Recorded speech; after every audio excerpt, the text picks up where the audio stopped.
Hello, welcome to 949 Racing. We're going to give you a little tour of the Blub, our 86 project car. In California, a lot of people have seen this car run time trials and HPDE events. It's our primary car for developing the Xida coilovers that we're going to be releasing pretty soon. We're actually in production. Have a few little pieces that we have to get ready to start be able to ship them, but we'll be opening up for pre-orders pretty soon. That's a single adjustable monotube coilover for this. The fronts, Sonny, why don't you show the camber? Zoom, so you can see the camber here. So this is with our optional camber plates and the built-in camber adjustment that's in the struts. That's around, I think, what, 5 degrees or something like that? Yes. I know that's kind of crazy. Most HPDE people are not going to want to run that much camber because it makes the car kind of wander a little bit. And if you're doing a lot of freeway driving, it chews up the inside of the tires. But if you're hammered on the track, that's actually what's fastest. I know there'll be some skepticism there, but 4 to 5 degrees is what you want on a car like this when you're running 500 to 600 pound spring rates. And based on what we've seen in the past with pyrometer temperatures, exactly. That's what it's asking. Yeah, when we were running like 3 degrees, we weren't. Eric, why don't you pop the hope in the hood and I'll show the camber plates. It's a monotube inverted strut and then a monotube rear. They're aluminum bodies. It's a full motorsports damper. So it's not something we buy from Taiwan and relabel. They're completely bespoke. The casing, the mounts, the valving, everything about them. So this is our camber plate. We opted to skip camber, or I should say caster adjustment on our plates because we found it just basically isn't needed. If you have caster problems, it's usually because your car's bent. And there's other ways to fix the caster better than here. And we found that the stock caster, at least in our testing, works just fine, the stock caster values. These will actually have some little plastic covers that are going on. We found we get dust coming up through here, rocks and stuff coming up in, and the air pressure from the wheel well pressurizes the engine bay and reduces the cooling. So we find by putting a little bit of plastic cover over here, we improve the engine cooling a little bit. So the kits will come, the camber plates will come with that. So without the camber plates, I think we're 3.5 degrees of camber with the stock struts. So they basically have little inserts. We'll have some other videos about this later and some stuff on Instagram that we'll post. But it's a little oval chip that we put in there. You can flip back and forth and allows you to tilt the wheel back and forth to get anywhere from about, I think it's about 3/4 degree negative to about 3 or 3.5 negative without camber plates. So if you want to not do camber plates and you just want to use your stock mounts, you'll be able to get about 2.5 to 3 degrees. For most HPDE drivers, 2.5 to 3.5 degrees is a good compromise if you're doing mostly weekend terrorizing on the track and don't drive it on the street that much. If you're driving on the highway again, long freeway stretches, you're going to wear out the inside of the tires. And plus the camber makes the car kind of darty. It follows the rain grooves and stuff. But again, if you want to get the car to turn, you need lots of camber on a strut car. Sorry about the dirty engine bay. I think we ran in the rain or something and it got sprayed in there. Some of the things we've done to Blub recently, it's got a delicious tuning flex fuel kit in it. We've got a Perrin intake tube and hose here in the cold air intake. We put the Crawford billet power blocks on there, which they're kind of hard to see. They're down underneath the manifold. Essentially what they do is they make the intake manifold, they raise it up, and they're making the intake manifold runners a little bit longer, which broadens the power band. It takes away a little bit of top end power right before the fuel cut, which you don't really spend a lot of time there anyway. But down around 6,000, it really makes a nice boost. So it'll make the car come off the turns a little bit better, a little bit more torque. Got a Jdl header, equal length header that we had coated. And then we have I forget what exhaust. We have a custom exhaust. It's a 2.5 inch custom exhaust. It's all stainless. And the coils. Yeah, and the coils, the Ignition Project's coils. All that stuff, the coils are on our website. That's the only product that we offer. The rest of the stuff you can find if you Google search it. So I want to talk about the Aero on this car. I'm going to drop the hood here. And we've got a light battery in it, which keeps dying because we've got a little bit of a voltage leak in this car. So those of you who saw this car before, we had the stock front end, and then we had a BRZ like plastic eBay lip, some just essentially a reinforced eBay lip. Yeah, and we put a little plate underneath it because it was bending down. That's what we were running before for 86 Cup, but we decided to make it a little bit cleaner looking. So this is another no-name eBay FRS part. So it's a urethane part. We just bought it because we wanted to extend this line out. The whole idea was to get our splitter to go straight back and not be tilted this way or that, so it goes straight back. And underneath the radiator, there's a core support, a part of the chassis that's exactly the same height as this, so that it puts, so we can push it up against it and have a nice solid mounting surface. So that's why we did that, and just looks a little cleaner. This is a 10 millimeter Alumilite, and what we did here, we did it's 5 inches here and 4 inches here, and we left a little bit here. We left about an inch here for the possibility of building some spats in the future. Now, if you notice, the front half of the tire is kind of exposed. And let's go to the other side. I don't know if the wheel's straight. Yeah, the wheel's more or less straight here. So this bit of the tire here, this creates a lot of drag and a lot of lift. So when the air hits the front of the car, it kind of packs up here, and you get this high pressure bubble where the air is kind of stagnant, and then it accelerates over the top and accelerates over the side. And as it comes right here, it's moving really fast. And you got turbulent air here, so there's a whole bunch of drag here. So what you really want the air to do when it comes here is to go around the outside of the tire. So you want some sort of little spat. So we left this little bit of material here, so we might build some little deflector or something like that. It helps to kick the wind out. That'll come later. Mm-hmm. We ran out of time, so. Speaking of the tires, this is our second event running 18 by 10s. We ran some different ones that got bent, and so we switched out to these ones, brand new wheels for this event. Testing this size on this car. We believe it's going to be faster. We expect it to be, so we'll see how that goes. But that's part of the reason why they're sticking out so much, is because we are running 18 by 10s with, what, 265s? 265, 35. 265, yeah, they were 35, previously, 18s. it was previously a 9-inch wheel, so we got a lot more wheel now. We used to run a 17 by 9. Now we're running a 18 by 10. Yeah, and these, for if it doesn't come up in the video, these are actually an XXR forge. It's like a generic Chinese forged wheel. Mm-hmm. Not the perfect design, but it's close enough to what we needed. It's something we could get off of eBay cheap and quick. We are working on our own design, so this, as you know, we do make wheels. We just don't have a fitment for the car yet, so we had to buy somebody else's wheels. That happens from time to time.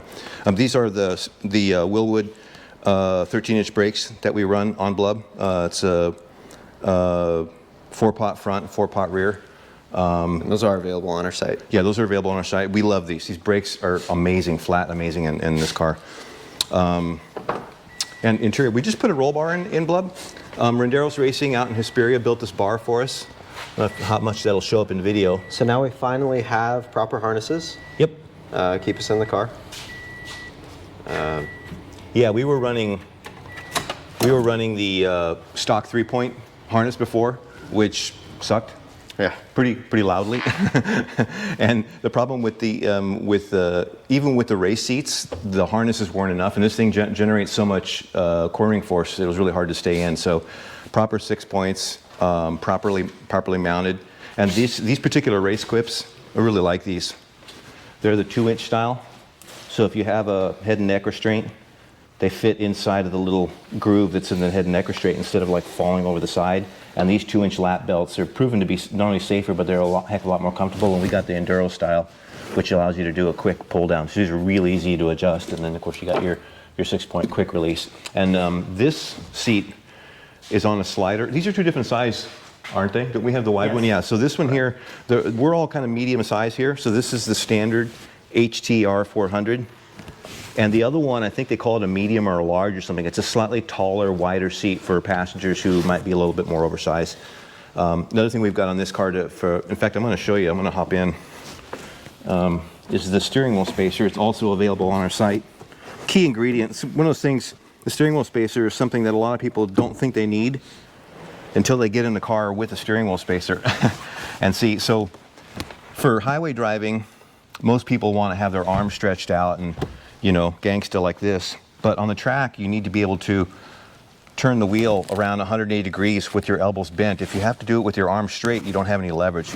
So you'll notice in most production car road racing where it's a bespoke car, the steering wheel is usually halfway between the hip and the knee. It's like back up here. So when I run this car, I do about like that, which looks crazy, but that's actually about right about there. So I'm kind of choked up on the wheel, and I wouldn't necessarily want to do a 6-hour highway drive like that, but on the track, this is money. I can get all around like this, and I see track day videos all the time of guys that are with the stock wheel way out like this, and they're gangstering, trying to hold themselves in with the with the wheel far out, and they're sliding around in the stock seat. So the steering wheel spacer is a key ingredient. We all like it, and even Sonny runs it. Do you run it all the way down?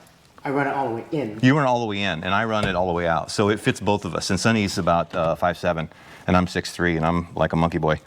So anyway, another cool feature. We have some bushings in the shifter to make that a little bit crisper. I'll show the element here. This is our little transponder, it's charging. This is a clip-in element. I'm going to go ahead and grab this out. This element fire stick. Google this. This is a solid state fire stick. You pull this off, and it basically it's to put out other people's cars, or if you spin out in the high grass and the catalytic converter is lighting the grass on fire, you're like, uh-oh.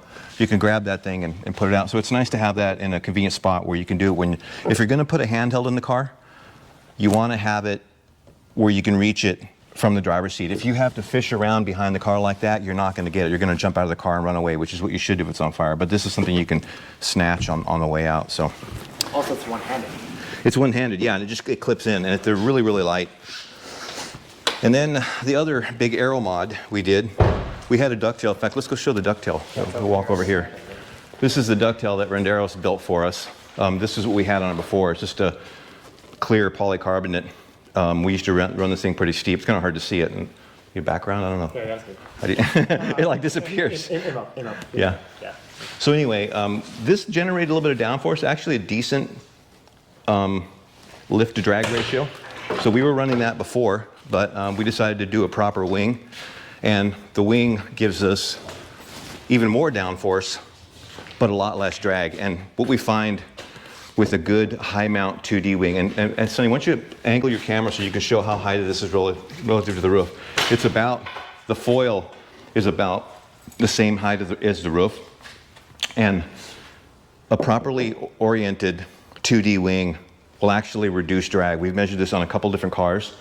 And what's happening, it's kind of hard to describe, and I've had another video about this about 8 years ago. Without a wing, as the air comes over the top of the car, it kind of detaches here, and you'll get some turbulent air, and you end up having some drag here. So there's a low pressure here, but it's turbulent. The wing does a strange thing. Because it's accelerating the air underneath, you have a low pressure here and high pressure here. It actually forms a bit of suction here, and the air that's coming over the top of the car, instead of detaching and becoming turbulent, it actually stays stuck to the bottom of the car. And what that helps to do is accelerate the air off the back, and effectively they reduce drag. If you run a really low angle, we run this at about 0, so it's about flat, and it'll still generate a couple 100 pounds of downforce at like 100, 120 miles an hour, and actually give it more top end speed. So if we go like the ACS and we do, let's say, 140 in the banking, put the wing on, and it'll hit like 142, 143 before that because of the reduced drag. So 2D wing is definitely the way to go. If you're going to run a 3D wing, one that's got the curvature in it like that, you want to run it lower, closer to the deck. But if you're going to run a 2D, you want to run it up high where it's about level with the roof. The other thing you notice here, the fore aft position. This is called the chord. This front to back dimension on a wing, that's the chord. You want to mount your wing so the center of the chord is roughly at the back edge of the trunk, roughly. It doesn't have to be precise, but you don't want your wing here, way off the back of the car, and you don't want it way up forward. You want to have it here, and generally, if you turn that same chord and do it vertically, you want to have at least one chord depth, usually 1 to 1.5. So if this is 10 inches, then you'd want this to be at least 10 and more like 15. So general wing positioning. So if you're making your own mounts, that's a good way to do that. These are Singular end plates. Our friend Ryan and Sean at Singular provided these aluminum end plates. They're a little bit bigger than the standard end plates, and we found the standard APR end plates. They're basically fiberglass with the carbon layer on them, and they flex. If you get a lot of downforce, they actually start bending in, and these aluminum ones, they weigh a little bit more, but they're very, very rigid. Let's go look at, speaking about rigidity, let's go talk about the front splitter. So a lot of people, when they build their first front splitter, this is, by the way, a 10 millimeter Alumilite, which is coroplast, which is basically corrugated plastic with a thin layer of aluminum on either side. So it's very, very stiff and rigid. It's a real popular material for HPDE stuff. If you can afford dry carbon, go for it. But a piece of dry carbon that size, it's like $1,000. Yeah. This sheet's $250, and you can make two splitters out of it. But it's really stiff. It'll support my weight. And for those who are new to doing splitters, they might think that's overkill, but this will generate buckets of downforce, hundreds of pounds of downforce. We found that when we get the splitter on, it actually broke the OEM mounting points. There was so much wind packing up here that would normally go underneath the car that it actually broke these mounts and pushed the grill, and we actually had to zip tie the grill to keep it in place. So, yeah. So those make a difference. The splitter makes a difference. As far as Aero Balance, most production cars, when you get a 2D wing like that, it's going to generate, depending on the wing angle, whether you have a gurney flap on it, anywhere from say 100 to maybe 300 pounds of downforce on the back, above 100 miles an hour. The splitter about this size, 4 to 5 inches, is going to generate a little bit less. You want your Aero Balance to be where, if you don't have any aero on it and the car is handling nice at say 60 miles an hour with no aerodynamics on it, you want to retain, you're super tilted. You can't tell because it holds it straight. It's fine. Yeah, it's self-centering. Anyway, that mechanical grip balance you have, like at autocross speeds, you want the car to slowly, slightly tighten and get a little bit less loose at speed. So you want the car to, if it's where you can rotate it nicely at low speeds, you want the car to slightly tighten up and become a little bit more stable. So you want your Aero Balance to be a little bit rear biased. And that's why this particular setup should be slightly rear biased. If we get there and the car is still kind of loose and fishtaily at high speed, then we'll just click the wing up one more angle and basically make our fine tuning adjustments there. But that's kind of what you're looking for. But in most production cars, a 4 or 5 inch splitter and a big 2D wing like that will usually balance them out, provided the rest of the car is reasonably clean. If you have a car that you've got, like typical on the Miatas we've done, sometimes the wheel is sticking out like crazy, like 3 inches. And so we'll take the bumper skin and actually pull the bumper skin out and put some braces behind it so that it blocks the air. So if you can keep the air from hitting the tire here and block this off, that's a good thing. And the rest of the side of the car is pretty clean. The bottom of the 86, reasonably flat. It's not like a Porsche or an Audi. It's got plastic panels on the whole bottom. Yeah, and this has the JDM aero panels, the little extra little panels they have in the back to clean up the air. So the rest of the car is fairly clean. But anyway, we wanted to show what we're doing with it. This is a good starting point. Again, 5 inches here, 4 inches here. And you can go bigger, but the biggest gains are around that 4 or 5 inch mark. When you start getting to like 6 to 7 inch, you'll gain downforce, but the total lift to drag ratio starts to drop and you actually start creating more drag, which is fine if you've got, a V8 and you've got 500 horsepower under the hood, but we're running only like 200 horsepower, 210. So for us, the overall drag really matters. So that's why we're sticking with this size and not going any bigger and sticking with a relatively small 2D wing. So what have I missed? That's pretty much all of it. We've got, this car has shorter gears. We put 6th gear is a shorter final drive, shorter 6th gear. So 1 through 5 are the same ratios, but 6th is much shorter. So it's like 1, 2, 3, 4, 5, and then 6 is right real close to it instead of the big gap. And then we have a 4.77, the 4.7 rear final drive, which makes this car on most mid-speed tracks, it's 3, 4, 5. You never use second. It's basically all 3, 4, 5, and they're close together. And we have a Jackson Racing oil cooler, which is a key ingredient, because without that, the oil cooler will basically tell the ECU to pull back timing, and you lose power after. Yeah, you get the power drop. I'm sure I'm forgetting something else. Yeah, we'll be giving rides at Chuckwalla this weekend. Yeah, we'll be at Chuckwalla. Come by. Come see us.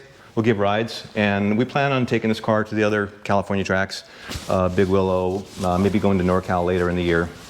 Other people will give we'll be able to give rides in it, and then hopefully within about 4 months or so, we'll have our first prototype new wheels. Let's drop a bomb. We have 3 new wheel designs. No, he's saying no. We have 3 new wheel designs coming. One that you will recognize as similar to our Legacy 6UL. The other one is a completely new wheel design that we're really excited about. And we're going to be doing different production methods. We're going to be doing CNC forged, and we're going to be doing some gravity cast wheels, as well as our kind of famous low pressure cast flow form wheels.